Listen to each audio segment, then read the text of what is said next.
2 off, which is the hand I just had previously, a few things are going to happen. One, more regulars are going to start 3-betting me and telling me to knock it the fuck off because I have position on Preco, and they're going to be 3-betting me knowing that I'm light because it's, you know, let's face it, it's pretty easy to 3-bet a guy who's isolating every single open. And also, like this, I would isolate from probably every position except for when Preco limps under the gun, Jack 3 suited, that is. The other thing that's going to happen besides for that is that, well, Preco obviously might quote-unquote catch on a little bit and start limp re-raising. And also, I'm going to be isolating a range that is beaten by Preco's limp calling range, like significantly slaughtered. So even if Preco is limp calling Jack 8 offsuit and shit like that, all of a sudden I'm isolating hands that can make pairs that are dominated by his cards. Now, there's nothing that is, you know, it obviously seems like a poor play, and it is a poor play, but there's nothing that's inherently wrong with doing it with, say, any 2 cards, a cocktail, you know, and a napkin or whatever. But it's something that has to be done. It's something that has to be done, you know, it has to be done no matter what, with some, you know, some percentage of the time. It doesn't have to be done a huge percentage of the time, but it has to be done some percentage of the time as far as isolating, as far as isolating light goes. Sometimes I'm going to just be isolating a huge range. I'm just going to get 3-bet a lot, and shit is just going to happen. Shit is going to hit the fan. Alright, so Preco did the small limp re-raise. This guy went to 4-town. Australian, 1 savvy went to 4-town. Quite interesting. That seems not really good. It's really hard for me to say because I don't know what Preco's limp re-raising range is, but I would just assume that when Preco limp re-raises small like that, he's got something he likes a lot. It doesn't even really matter what his quote-unquote value range is, or none of that stuff really matters that much. The fact is that Preco likes his hand. He likes it. He gives it an 8 out of 10 on the awesome scale. If it gets an 8 out of the 10, it's probably going to get dicked with. Right-hand side would mostly be concentrating, as we did earlier with Ace-Jack, mostly going to be concentrating on 3-betting a guy like this. Mostly going to be concentrating on 3-betting a guy like this with hands that die, especially with only 60 big blinds. The less big blinds to have, the more important it is to have high cards and hands for value. So I'm mostly going to concentrate on 3-betting hands like King Jack and stuff like that. I might even be 3-bet folding them. I mean, I would probably still flat King Jack, but the types of hands I'm 3-betting are hands where, okay, so Megaton, for instance, we know he is never folding King Jack offsuit. So if he's never folding King Jack offsuit pre-flop, he's always just going to call and take a quick flop. I should concentrate on 3-betting with hands that beat the shit out of King 10 offsuit, or Jack 10 offsuit.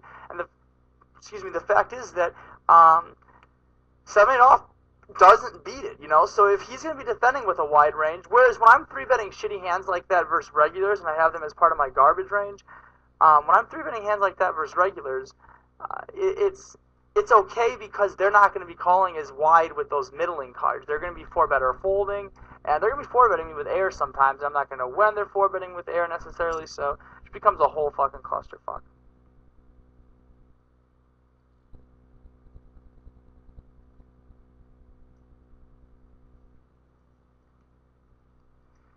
Right-hand side, we have the ace and the queen. Doyle Brunson might not like it. I sure do. I think it is fantastic. Guy on my left is from Spain. He didn't do anything. Megaton is from... Okay, so Megaton calls. So, this is a relatively similar spot to what we talked about earlier, as far as a hand that I might check behind a lot because we have overcards and stuff like that. Here, I'm basically going to charge Megaton for his draws. Now, on the river or on the turn, I can do one of two things.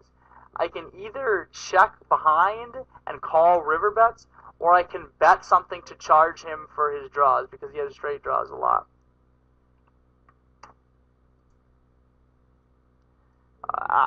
The min raise, I just have no fucking idea what it means. It means, I suppose, any 2 cards. I'm just not really sure what it means.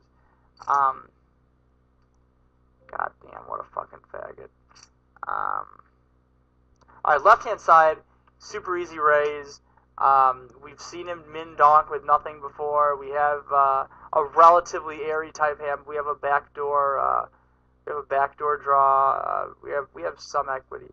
The turn I'm gonna bet an amount that allows me to shove the river because I think he has a hand like 8-9 a lot. Right hand side I'm gonna fold because I just can't figure out what the fuck I beat. Maybe the 40 bet was a little too. I should just bet folded 60 or something like that, or I should just check behind and called 80% of rivers or something. Right hand side, I'm going to limp behind. This guy has a stack that's probably pretty convenient for him to limp re-raise, and also I have a hand that can play pretty fucking well in a multi-way pot, and also has some showdown value. Not that it matters that much. So Preco folds the turn. So now our notes on him are now that he probably has something like sevens or some bullshit like that. He's trying to play against ace queen. Pretty much he has no idea what he's doing. I guess I'm just going to fold this ace-6 suited. I probably have the best hand a lot. Brett Angel's still in, though. Possible of having a 2 because it would be a good spot for him to check raise with a 2. Alright, so Preco had the jacks, the ace-king, and we really wanted Preco to hold. He did not hold. Let's see if there's any more money in his Croatian savings account.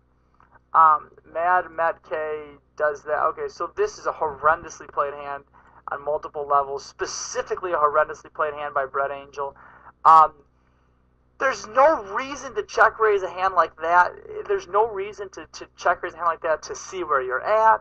There's no reason to check raise a hand like 10-8 on 8-2-2.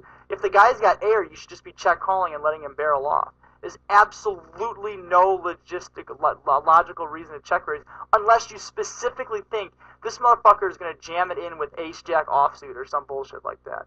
And I can't imagine he specifically thought that. A board that I would sometimes take off c-betting on the right-hand side, but that I'm going to choose to c-bet, and the reason I'm going to choose to c-bet it is because I thought that I would get, it was a pretty big pot, and I thought that I would get some calls from cards that'll fold the turn.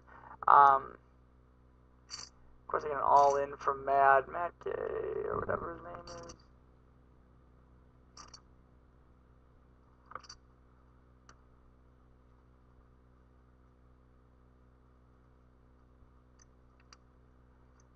So, it's a whatever c-bet, to be honest. I open under the gun, it's whatever. It's okay. You know, it's not an amazing... With a flush draw, I would say it'd be a little bit of a spewy c-bet. You should probably just hang off the reins, but with that one, whatever. Threes, just getting a really nice price. Going to take a relatively cheap flop. I'll be pretty happy about it. On the turn, I'm going to go ahead and bet 20 for value.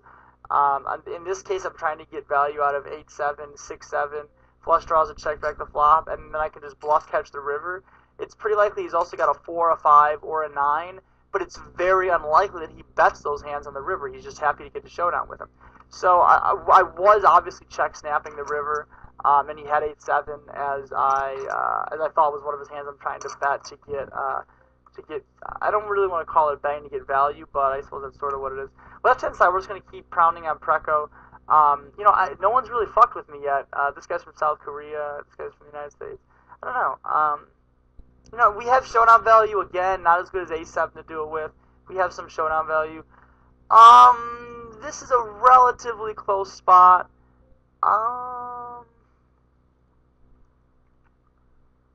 My standard is to check because most turns is just going to give us much better equity. Right hand side, he's going to be bluffing a pretty big percentage of time for us to get it in.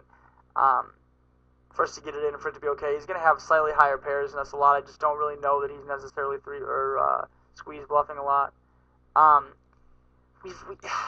Again, the guy is never going to be planning on folding like any decent sized heart. But when the turn bricks off like that too, our equity gets so much better. Our equity gets absurdly better when the turn bricks off.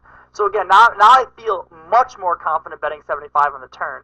Whereas on the flop, even if the guy's just got like 10-9 with a 9 of hearts, we're just not doing that good versus it. So it's really important that when you're doing all this isolating and 3-betting in position, you know things about pot control and bluff catching and protecting your equity, and you really know how Preco is going to play his perceived range. I think that I do, so hopefully he goes with the raise here again. We're just going to keep doing it now. I know I told you to chill out and have balance sometimes, but no one is fucking with me. I am the king in the castle, and I'm just not really worried about anything at this point. So Preco's going to keep limp calling with Jack 10, and I can literally watch Preco's bank account just slowly make its way across the table to me. Not a great flop for us, but not a terrible. We've got some pair draws. The 7's a terrible pair draw. The Jack's not a bad pair draw. A 9 obviously makes us close to the nuts. The Jack is a really fucking good card for us, an absurdly good card. We're